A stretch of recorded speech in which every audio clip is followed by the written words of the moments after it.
اللہ کے ساتھ شرک ہو رہا ہے، ایمان والے بندے کو کوئی ٹینشن ہی نہیں.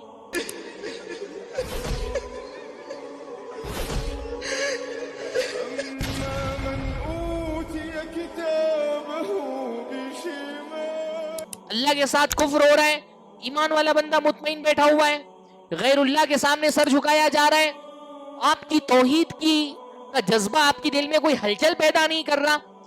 بدعتوں کے ذریعے سے اسلام کا چہرہ مسخ کر دیا گیا ہے.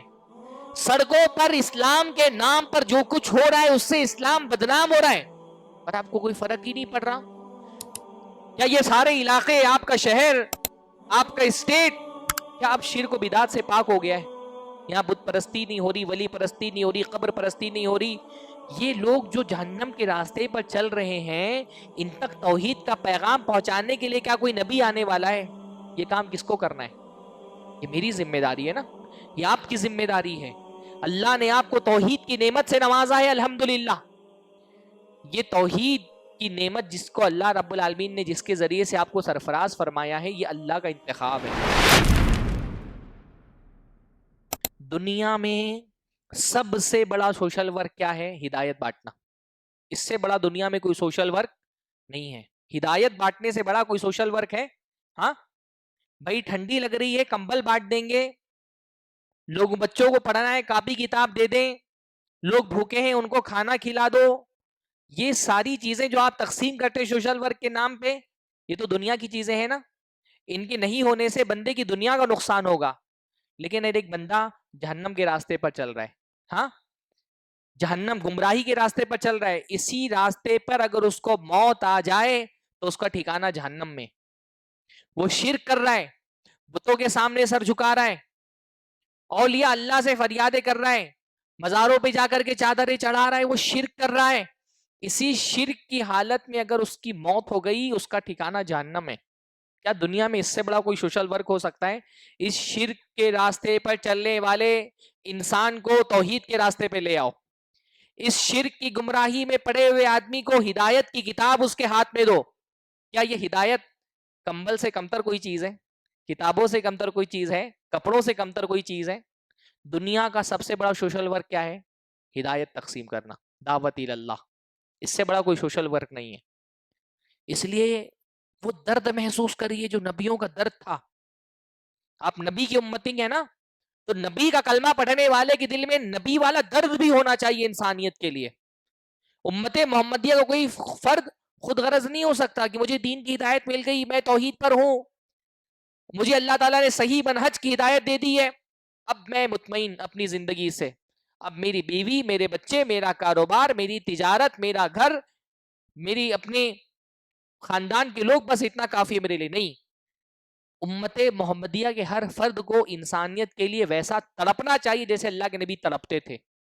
اگر یہ غم، وہ درد، وہ تکلیف جو اللہ کے نبی صلی اللہ علیہ وسلم کے حصے میں آئی تھی کہ اللہ کے نبی کی نیند اڑ گئی تھی رات کی، اللہ کے نبی صلی اللہ علیہ وسلم گمراہی کے راستے پر چل رہے لوگوں کو دیکھ کر کے بے چین رہتے تھے.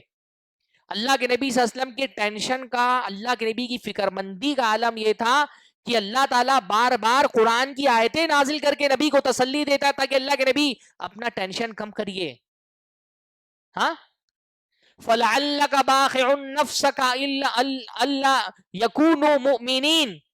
اللہ کے نبی آپ تو لوگوں کی ہدایت کو لے کر کے اتنا فکر مند ہیں، اتنے ٹینشن میں رہتے ہیں، ایسا لگتا ہے اگر لوگ ہدایت پر نہیں آئے تو ٹینشن کی وجہ سے آپ اپنے آپ کو ہلاک کر لیں گے. ایمان کی علامت کیا ہے؟ ایمان کی سب سے بڑی علامت یہ ہے کہ مومن بندہ گناہ کا کام دیکھے گا، اس کو برداشت نہیں ہوگا، آگے بڑھ کر کے ہاتھ سے روکے گا. ہاتھ سے نہیں روک پا رہا ہے، زبان سے منع کرے گا. زبان سے نہیں منع کر پا رہا ہے، کم سے کم دل بے چین رہے گا، دل اس سے راضی نہیں رہے گا. اللہ کے ساتھ شرک ہو رہا ہے، ایمان والے بندے کو کوئی ٹینشن ہی نہیں. اللہ کے ساتھ کفر ہو رہا ہے، ایمان والا بندہ مطمئن بیٹھا ہوا ہے. غیر اللہ کے سامنے سر جھکایا جا رہا ہے، آپ کی توحید کا جذبہ آپ کی دل میں کوئی ہلچل پیدا نہیں کر رہا. بدعتوں کے ذریعے سے اسلام کا چہرہ مسخ کر دیا گیا ہے. سڑکوں پر اسلام کے نام پر جو کچھ ہو رہا ہے اس سے اسلام بدنام ہو رہا ہے، پر آپ کو کوئی فرق ہی نہیں پڑ رہا. تو اللہ کے نبی نے فرمایا ایمان کا سب سے کمزور درجہ کیا ہے کہ کم سے کم دل میں تکلیف ہو.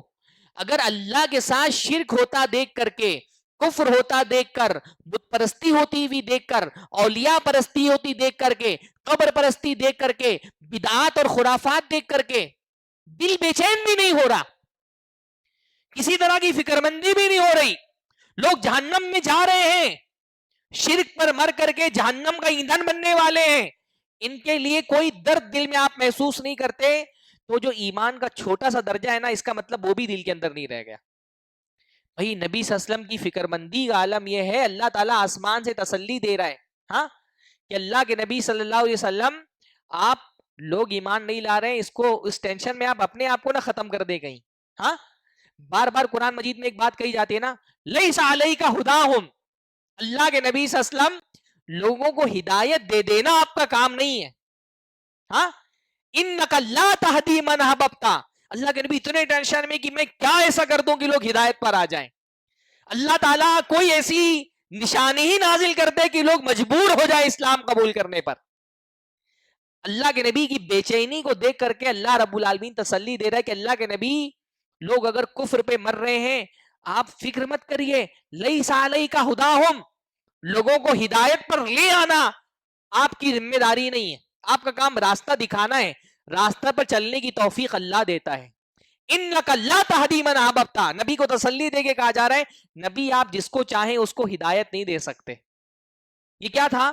نبی صلی اللہ علیہ وسلم کی فکر مندی تھی. اس فکر مندی کا تھوڑا سا بھی حصہ ہمارے حصے میں آیا ہے؟ ہاں کیا آپ کے حیدرآباد کے لیے, آپ کی اولڈ سٹی کے لیے, آپ کی تلنگانہ کے لیے اللہ تعالی کوئی نیا نبی بھیجنے والا ہے؟ ہاں کیا یہ سارے علاقے, آپ کا شہر, آپ کا اسٹیٹ, کیا آپ شرک و بدعت سے پاک ہو گیا ہے؟ یہاں بت پرستی نہیں ہو رہی, ولی پرستی نہیں ہو رہی, قبر پرستی نہیں ہو رہی. یہ لوگ جو جہنم کے راستے پر چل رہے ہیں, ان تک توحید کا پیغام پہنچانے کے لیے کیا کوئی نبی آنے والا ہے؟ یہ کام کس کو کرنا ہے؟ یہ میری ذمہ داری ہے نا, یہ آپ کی ذمہ داری ہے. اللہ نے آپ کو توحید کی نعمت سے نوازا ہے الحمدللہ. یہ توحید کی نعمت جس کو اللہ رب العالمین نے جس کے ذریعے سے آپ کو سرفراز فرمایا ہے, یہ اللہ کا انتخاب ہے. کتنا بڑا اللہ کا احسان ہے, اتنی بڑی انسانوں کی آبادی میں اللہ نے ہم کو چنا توحید کے لیے. ہاں اس توحید کی نعمت کی شکر گزاری کا تقاضا کیا ہے کہ وہ بندہ جو شرک کے راستے پر چل رہا ہے اس کو جہنم سے بچاؤ. یہ درد ہم کیوں نہیں محسوس کرتے؟